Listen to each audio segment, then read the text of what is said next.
Welcome to Disaster Tales. No more sleep today, boss. No more sleep today, boss.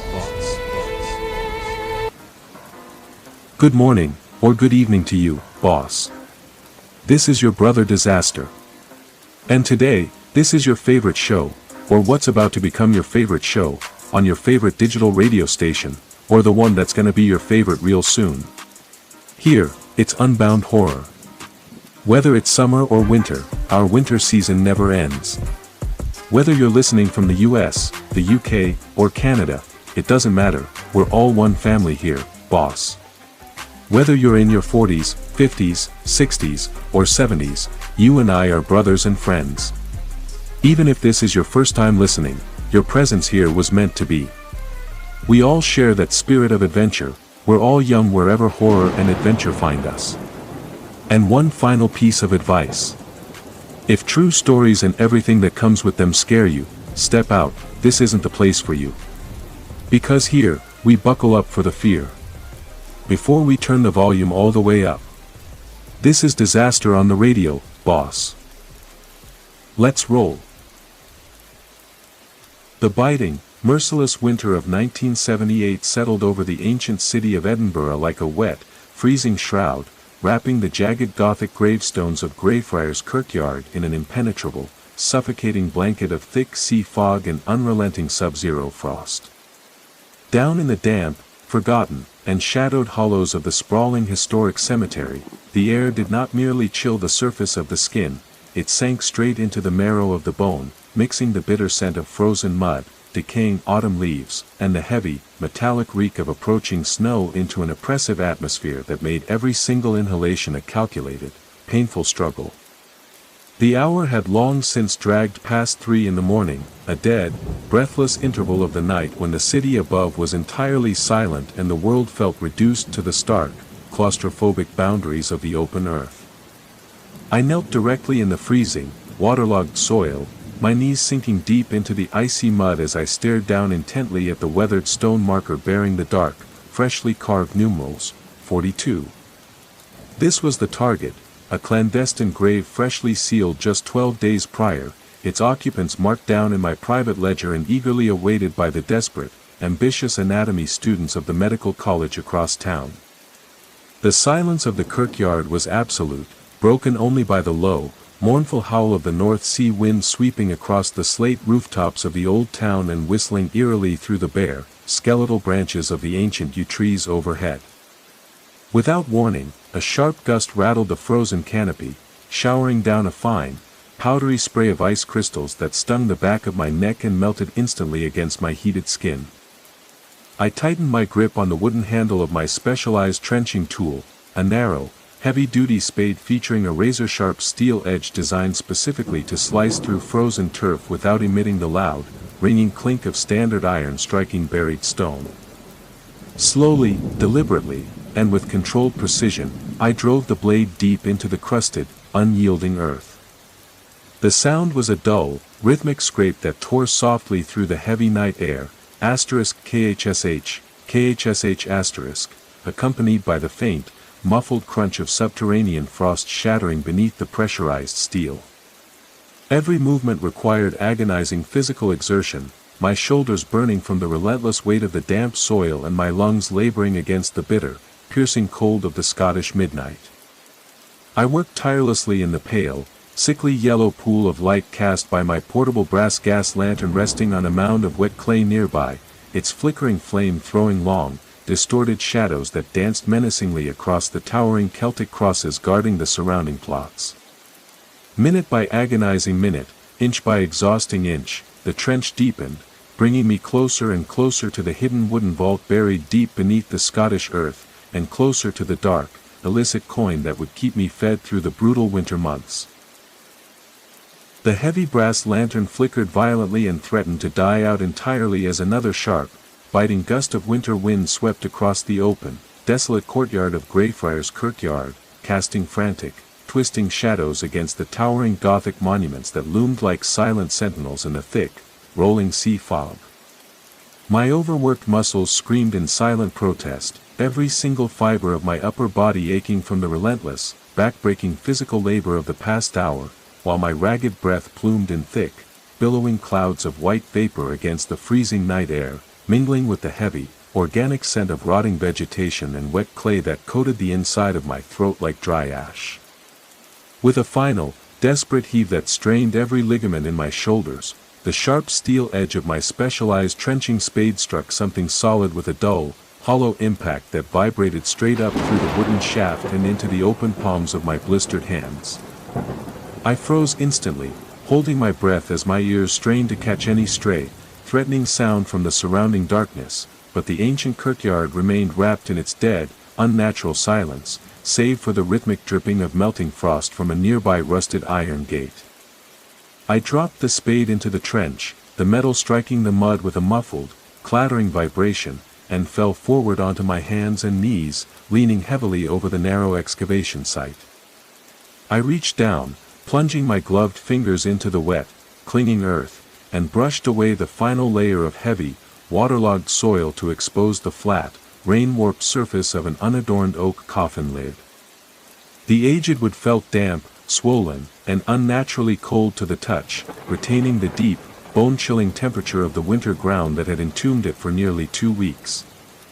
My heart hammered a frantic, heavy rhythm against my ribs as I reached for my iron pry bar, a short, thick tool forged specifically for this exact moment of illicit extraction.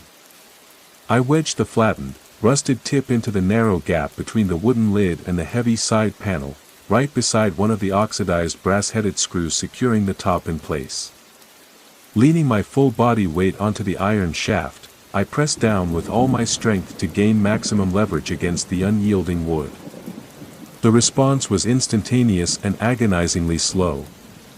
The old, moisture-swollen oak groaned in deep protest under the immense pressure, releasing a prolonged, agonizing, high-pitched fracture of timber that pierced the quiet night with the sharp intensity of a human scream as the rusted screws tore reluctantly from their sockets.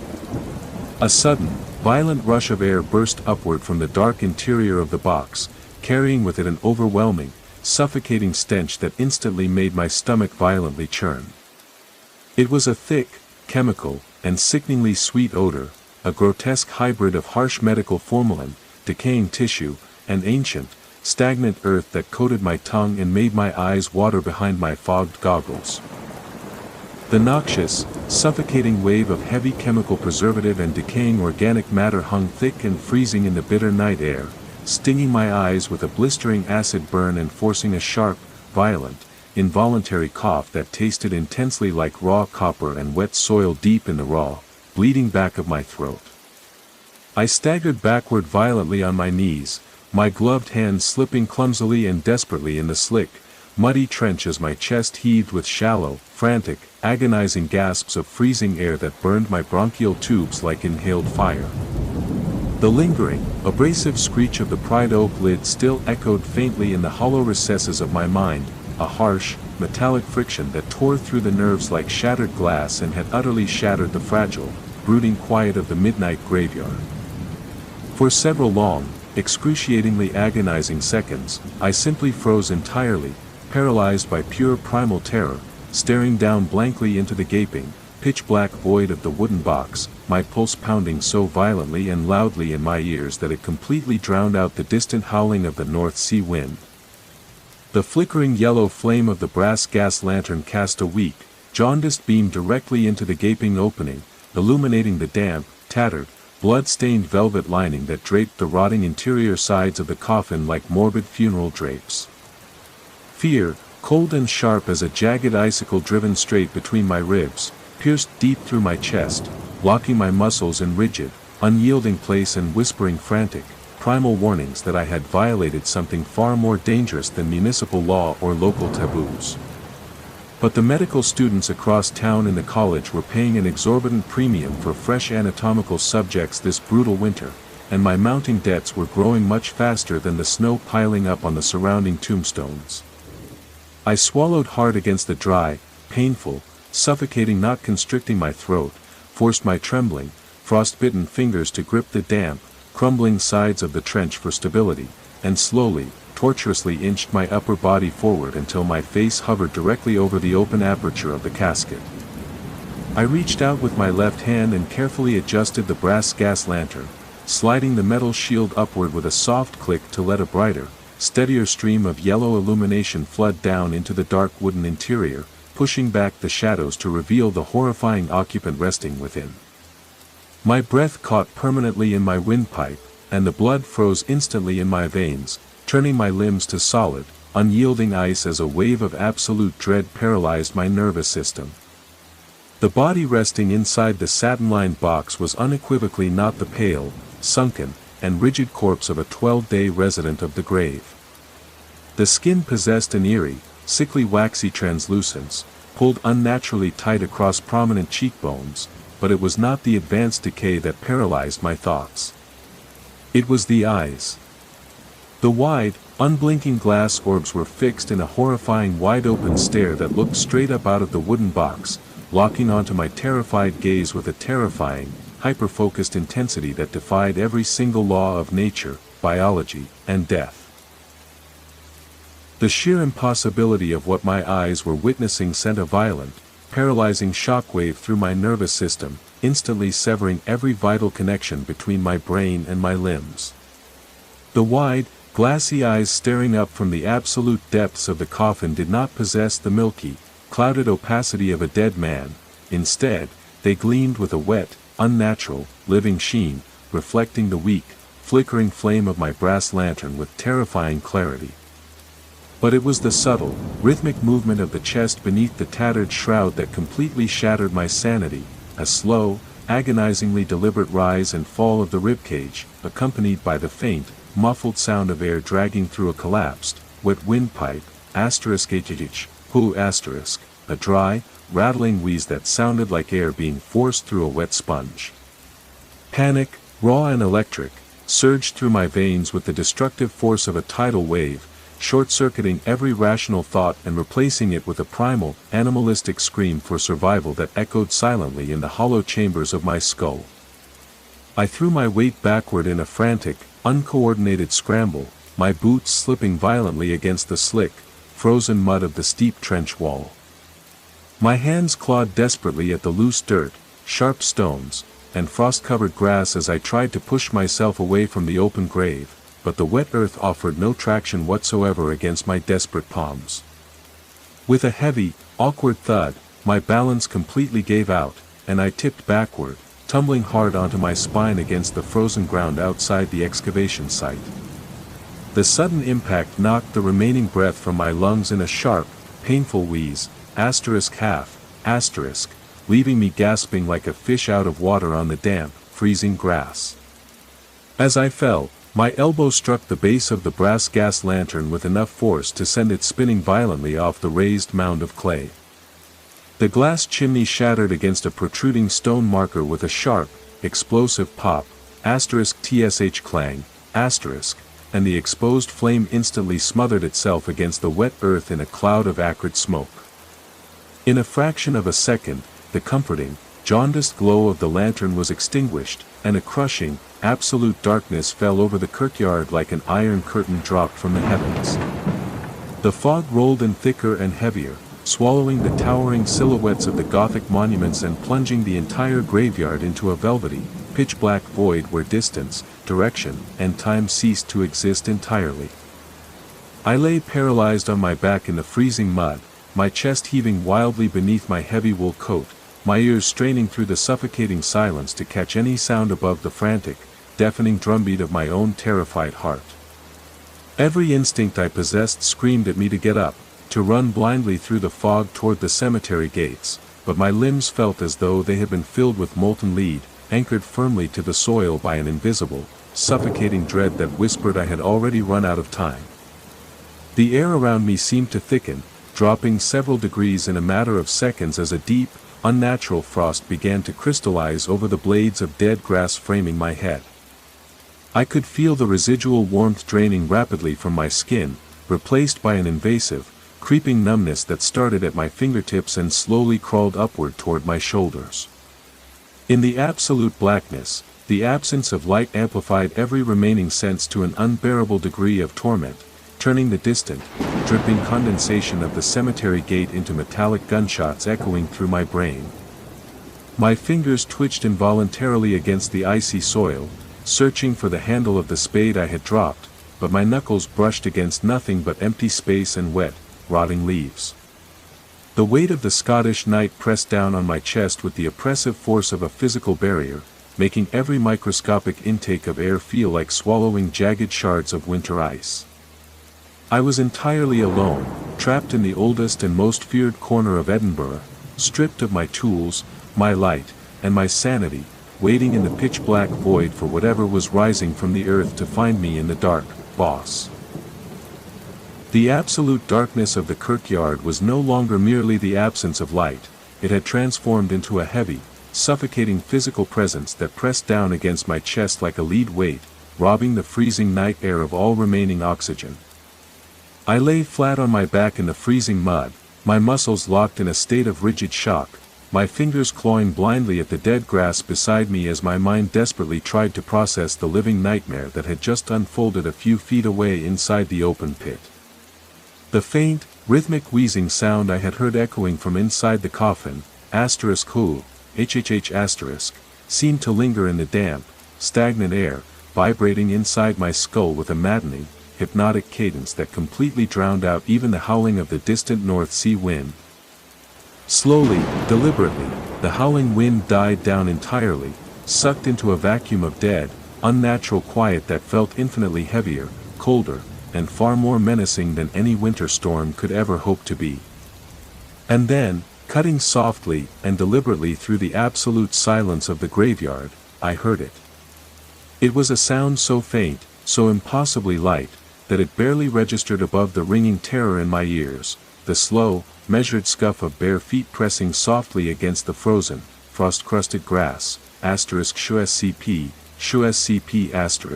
circling the perimeter of the open grave just a few feet from where I lay paralyzed in the dark.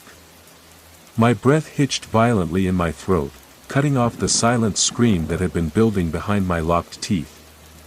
I squeezed my eyes shut against the impenetrable blackness, praying against all reason and faith that the darkness would somehow render me invisible, that whatever had just hauled its living corpse from the depths of grave number 42 would walk past my lifeless form and vanish back into the thick Edinburgh fog. But the footsteps did not pass. They stopped abruptly right at the edge of the open trench, right where the loose, wet dirt met the frostbitten grass, standing directly above the spot where I lay cowering in the mud. A sharp, foul draft of air swept over my face, a freezing gust carrying the unmistakable, putrid stench of damp grave soil, harsh chemical formalin, and ancient death that made my stomach heave. Before I could draw enough breath to scream or summon the strength to roll away, a sudden, blinding rush of movement tore through the darkness directly above my face. Before my terrified, short-circuited mind could issue a command to my frozen muscles, a pair of immense, ice-cold hands, hands whose skin felt as dry, rigid, and unyielding as polished oak, lunged down from the blackness with terrifying speed. They clamped onto both of my wrists with an iron grip that instantly crushed my bones against the frozen ground, pinning my arms firmly to the earth with a supernatural, immovable weight that utterly defied all human strength. The skin of my wrists burned intensely where the dead, calloused fingers dug mercilessly into my pulse points, radiating a freezing, numbing agony that shot straight up my forearms and paralyzed my shoulders with waves of blinding pain. I strained against the immense, unnatural pressure, throwing every ounce of my remaining physical strength into a desperate, frantic bid to wrench my arms free, but my muscles might as well have been made of fragile thread against the immovable force pinning me to the earth. From the pitch-black void hovering directly above my face, a low, guttural vibration began to build, a dry, wooden rasp that sounded like two dead branches grinding violently together in the winter wind. It wasn't just a sound you heard with your ears, it was a physical resonance that rattled my teeth, shook my jaw, and vibrated painfully deep inside the hollow chambers of my skull. The pressure on my wrists shifted slightly, one cold hand maintaining a crushing vice-like hold while the other slowly released my right arm and glided upward with an eerie, frictionless fluidity.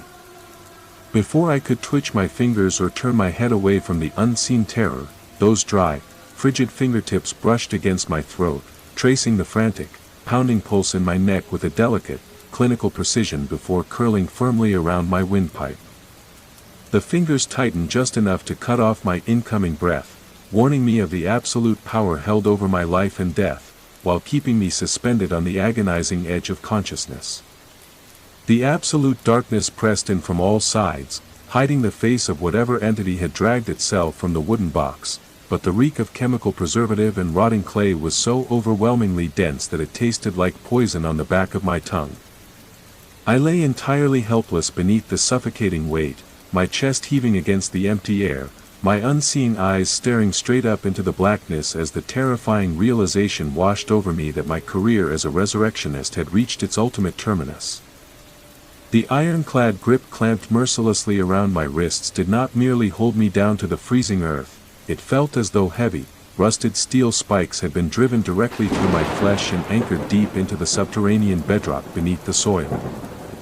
I strained against the immense, unnatural pressure with everything I had left, throwing every ounce of my remaining physical strength into a desperate, frantic bid to wrench my arms free from the inescapable trap, but my trembling muscles might as well have been made of fragile thread against the immovable force pinning me down. The skin of my wrists burned intensely where the dead, calloused fingers dug mercilessly into my pulse points, radiating a freezing, numbing agony that shot straight up my forearms and paralyzed my shoulders with wave after wave of blinding pain.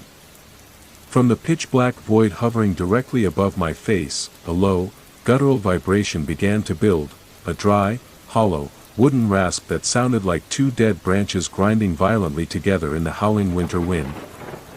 It wasn't merely a sound you heard with your ears, it was a physical resonance that rattled my teeth, shook my jaw, and vibrated painfully deep inside the hollow chambers of my skull, turning my thoughts into a chaotic mess of static and terror. The pressure on my wrists shifted slightly, one cold hand maintaining a crushing, vice-like hold while the other slowly released my right arm and glided upward with an eerie, frictionless fluidity that defied all human movement. Before I could twitch my fingers or turn my head away from the unseen terror, those dry, frigid fingertips brushed lightly against my throat, tracing the frantic, pounding pulse in my neck with a delicate, almost clinical precision before curling firmly around my windpipe. The fingers tightened just enough to cut off my incoming breath, warning me of the absolute, godlike power held over my life and death, while keeping me suspended on the razor-thin, agonizing edge of consciousness.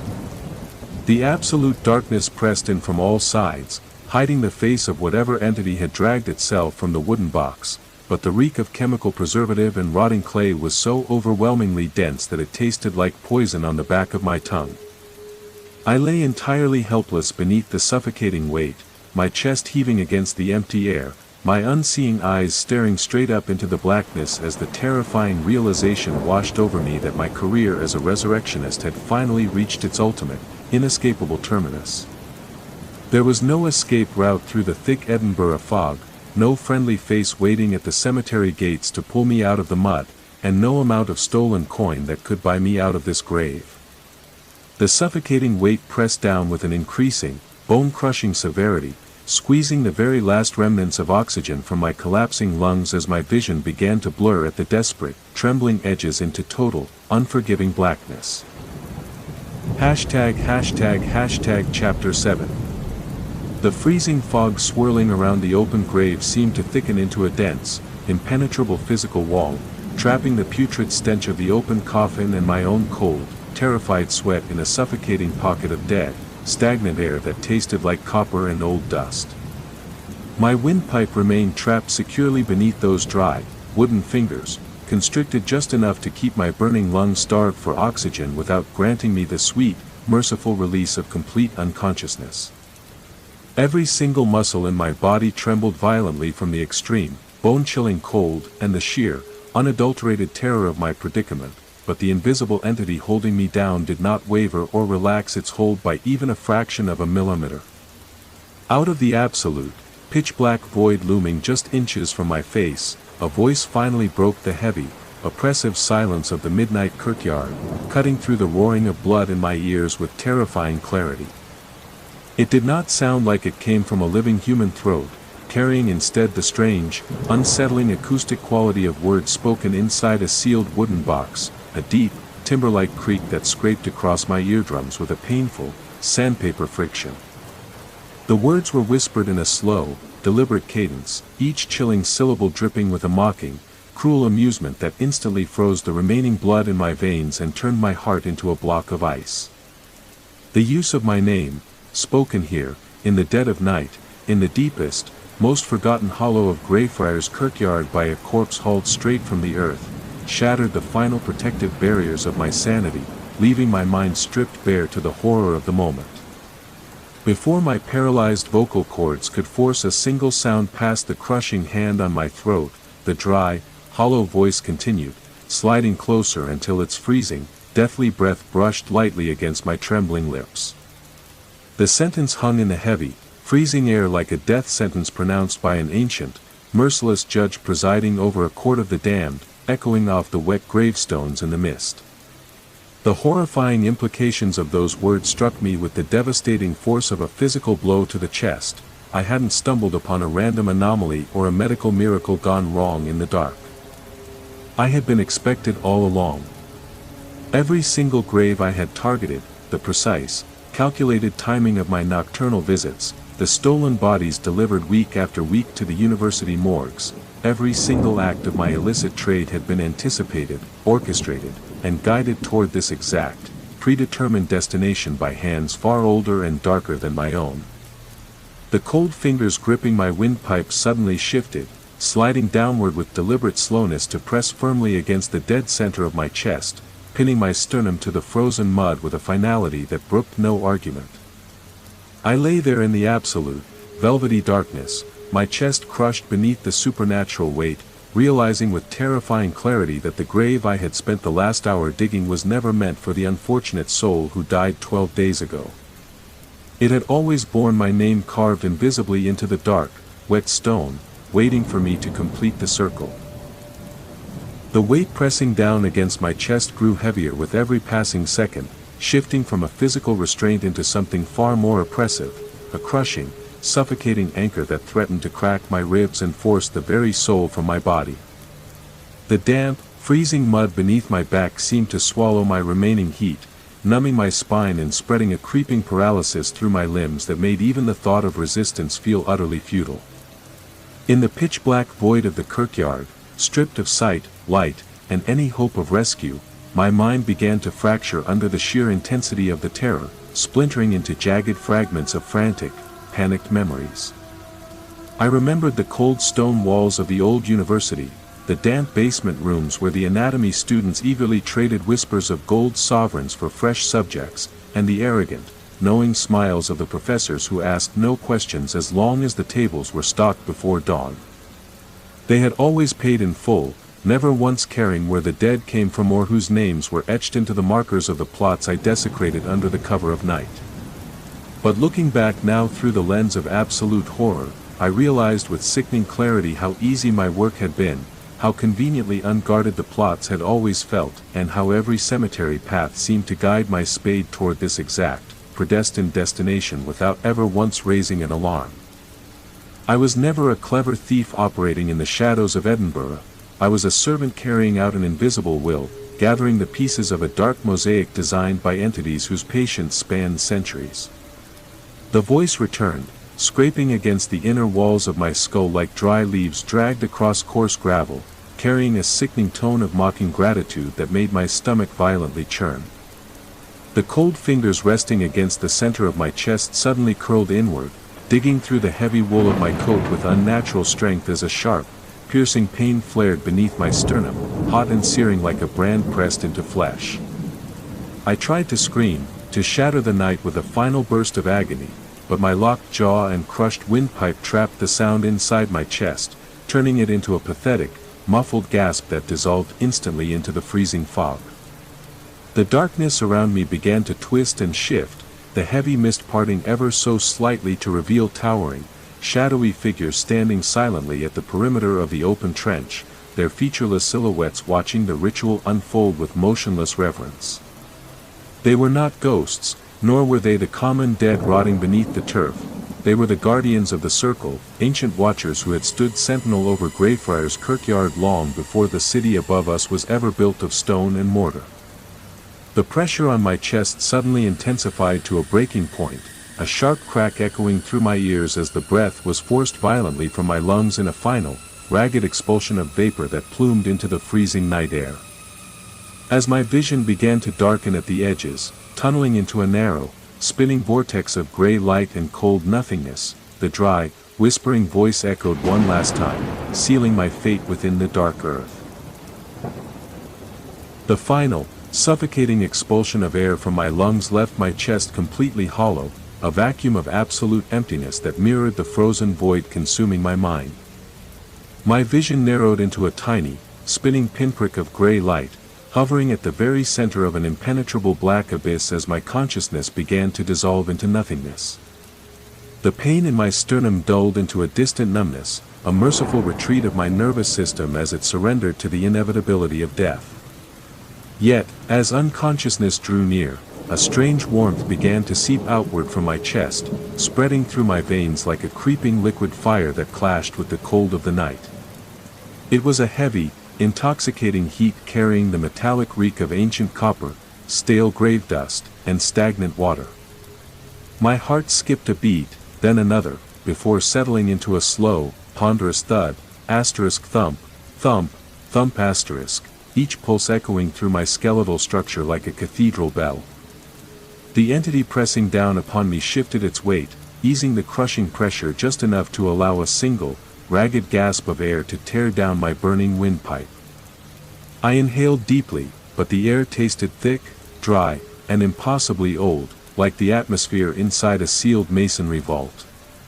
My eyes snapped open on their own accord, refusing to obey my frantic mental commands. The pitch-black void above had transformed, alive with shifting patterns of smoke and ash coiling around the towering Gothic monuments. Standing at the edge of the trench, looking down into the pit where I lay pinned, were the towering silhouettes I had sensed in the fog. Now close enough to discern their form, I saw they possessed no human faces beneath their tattered shrouds. Where features should have been, there was only a smooth expanse of dark, polished slate, catching the faint glint of starlight. They stood in absolute silence, their long, spindly hands clasped tightly over their sunken chests as they watched the transition unfold. I tried to lift my fingers and dig into the frozen mud, but my arms no longer belonged to me. The skin of my hands was rapidly draining of color, replaced by a pale, waxy translucence matching the corpse in the oak coffin. The calluses on my palms softened and smoothed out until the skin felt as dry and tight as parchment stretched over old bone. A sharp tearing sensation ripped through my throat as my voice box recalibrated, shedding its human resonance in favor of something deeper and infinitely more ancient. I opened my mouth to scream, but no sound escaped, only a faint, dry puff of gray vapor smelling of scorched earth. The entity kneeling upon my chest leaned closer, its featureless, shadow-shrouded form blotting out the stars. From deep within the cavity beneath its hood, a low, resonant sigh escaped, carrying the weight of every forgotten grave and unpunished desecration since the city's founding. The words echoed directly inside my mind, vibrating through the marrow of my bones with an authority that left no room for question. The final barrier protecting my consciousness shattered completely, and the frantic voice of the young man who had come to steal a dead body simply vanished. In its place, a vast expanse of cold eternity flooded into my awareness, filling my thoughts with the unending hunger of the earth itself. I no longer felt the freezing mud or the biting wind, I felt only the deep pulse of the subterranean bedrock beneath the graveyard, beating in synchronization with my newly transformed heart. The hands pinning my wrists slowly withdrew, releasing their grip because the restraint was no longer necessary. My limbs had become as permanent as the heavy stone monument standing guard over the dead. I raised my right arm smoothly, resting my waxy, ice-cold fingers against the edge of the trench and gripping the turf with immovable strength. With a deliberate motion, I pushed my upper body upward, lifting myself out of the mud to a full sitting position at the bottom of the pit. The open oak coffin lay directly beside me, its previous occupant resting peacefully in the dirt where I had thrown him an hour ago. I turned my head, the vertebrae in my neck clicking like dry wood, and looked out across Greyfriars Kirkyard as the first pale streaks of dawn began to stain the eastern horizon above Edinburgh. Across the city, ordinary people were beginning to wake, blissfully unaware of what now waited for them in the dark corners of the world. And down here in the frozen trenches of the forgotten dead, my new work was ready to begin, boss. The pale light of dawn crept across Greyfriars Kirkyard, casting long shadows from the ancient headstones across the frost-crusted grass. To any ordinary living soul looking down from the old town, the cemetery appeared quiet and dead, just another desolate patch of ground enduring the chill of a Scottish morning. My eyes, newly adapted to the absolute pitch and infrared frequencies of the subterranean world, perceived a completely different reality unfolding across the city. The thin veil separating the living from the eternal dominion of the earth had grown dangerously thin, rippling like dark water beneath an autumn gale.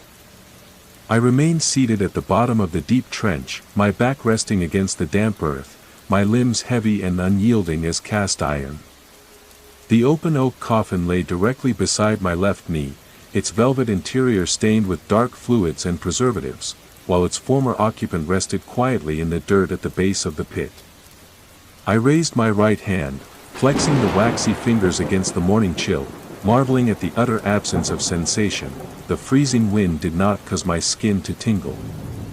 The slate-faced figures that had watched my transformation had vanished into the morning mist, dissolving back into cold foundation stones as church bells began to toll across Edinburgh. Their absence meant they had retreated into subterranean catacombs and ancient drainage tunnels beneath the Royal Mile, waiting to expand our reach. I placed my palms flat against the frozen mud and pushed myself smoothly to my feet, joints emitting a dry crack like snapping twigs inside an empty vault. Standing at my full height, I towered slightly over the edge of the excavation site, looking out past the gates toward waking streets where chimneys belched plumes of gray coal smoke. The distant clatter of carriages over cobblestones, cheerful cries of milkmaids, and shouts of merchants reached my ears with crystal-clear precision.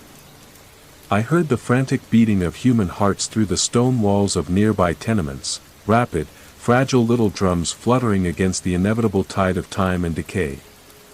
They lived their fleeting lives in blissful ignorance, believing the thick walls of their homes and crown laws protected them from hungry forces sleeping beneath their feet.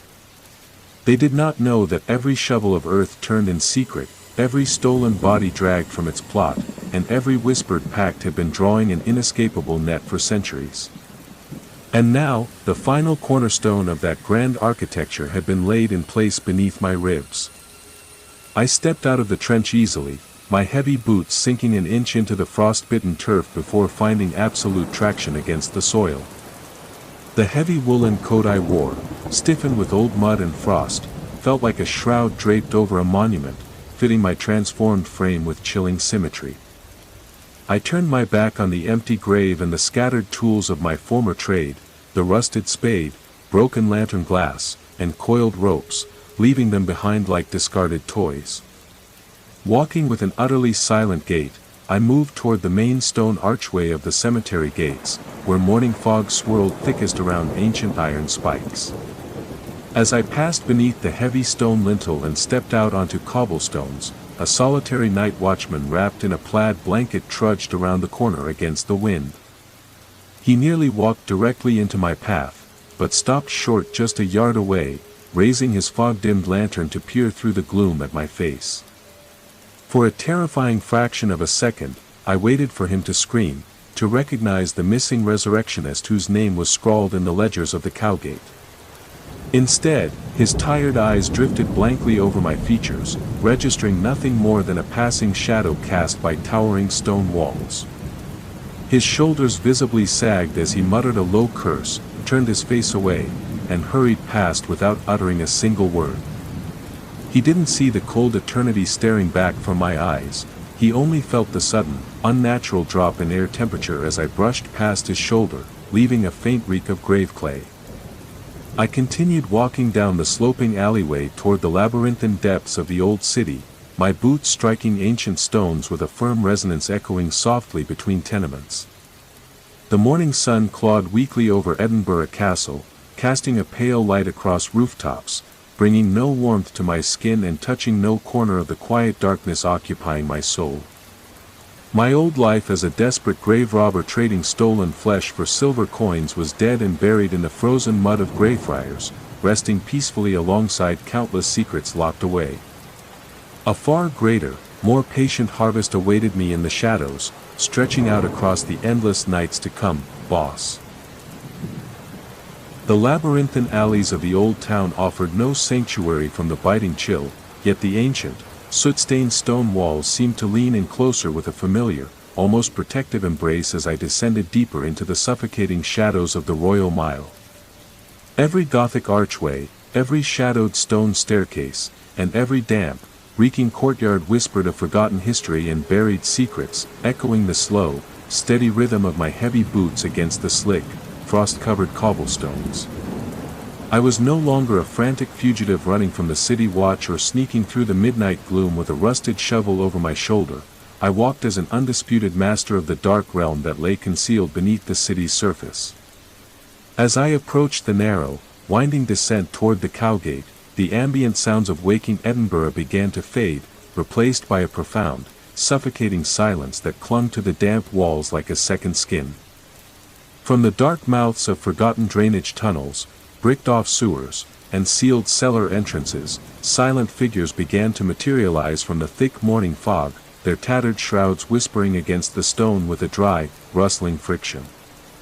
They did not speak, nor did they bow, they merely fell into step behind me in a solemn, unbroken procession, their faceless slates turned toward the brightening sky above with cold, unwavering patience.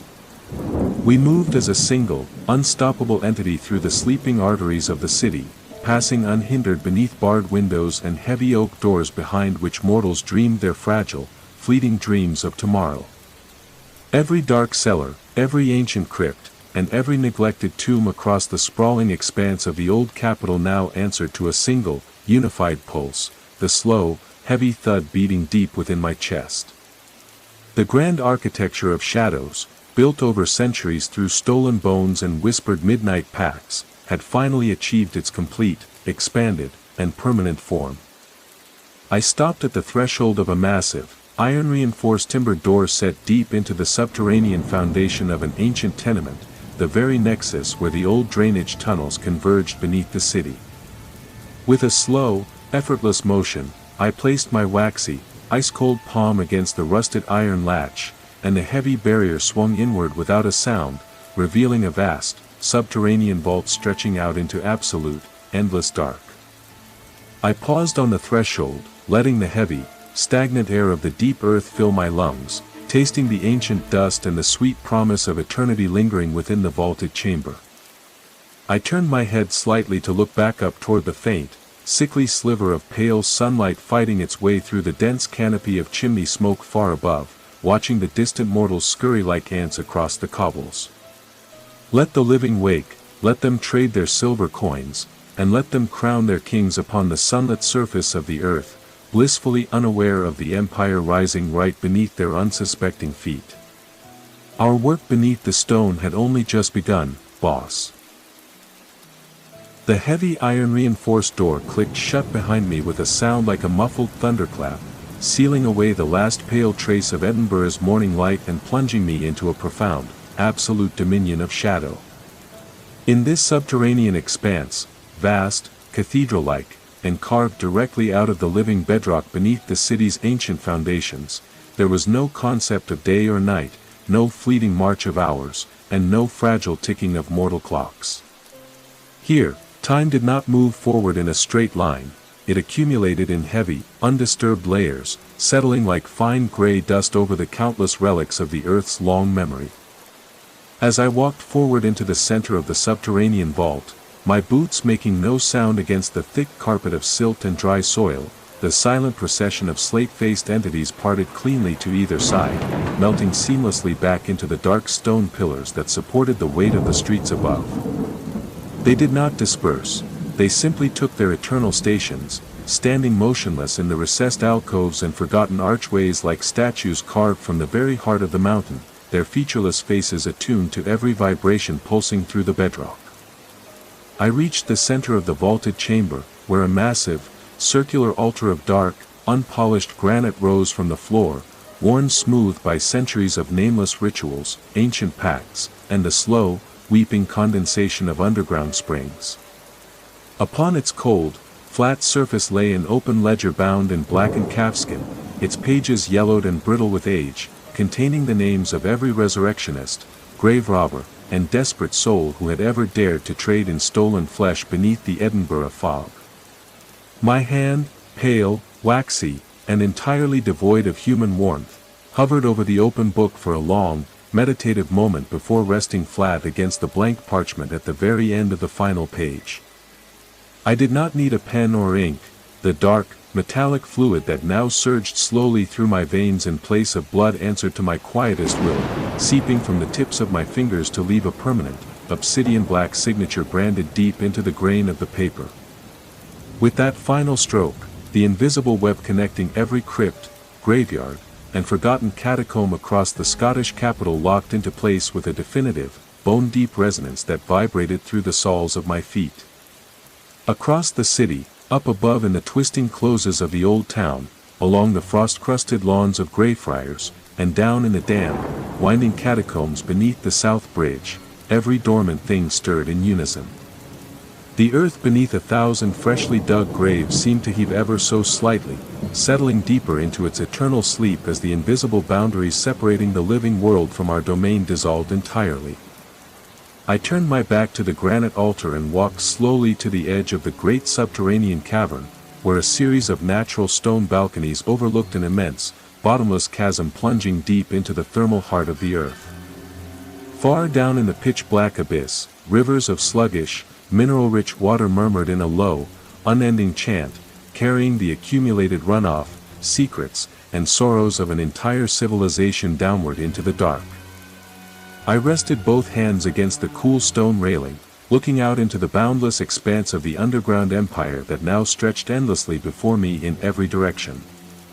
Up there, bathed in the pale, jaundiced light of a fragile morning, the bustling crowds of Edinburgh would continue their frantic routines, lighting their hearth fires, counting their silver, arguing over laws, and laughing in the gaslight of the taverns, blissfully ignorant of the deep roots holding up their world. They could keep their sunlight, their fleeting titles, and their temporary breath, let them believe they owned the cobblestones, the rooftops, and the sprawling horizon. We held the foundation. We held the quiet, patient eternity that would outlast every stone monument, every royal dynasty, and every whispered prayer ever uttered under the open sky. The harvest of the shadows was no longer a desperate trade for survival in the midnight fog, it was a permanent, unending harvest of the soul of the city itself. And as I stood there in the absolute silence of the deep earth, listening to the vast, synchronized heartbeat of the ancient world echoing back from 1,000 dark corners, I knew our true work had finally found its eternal beginning, boss.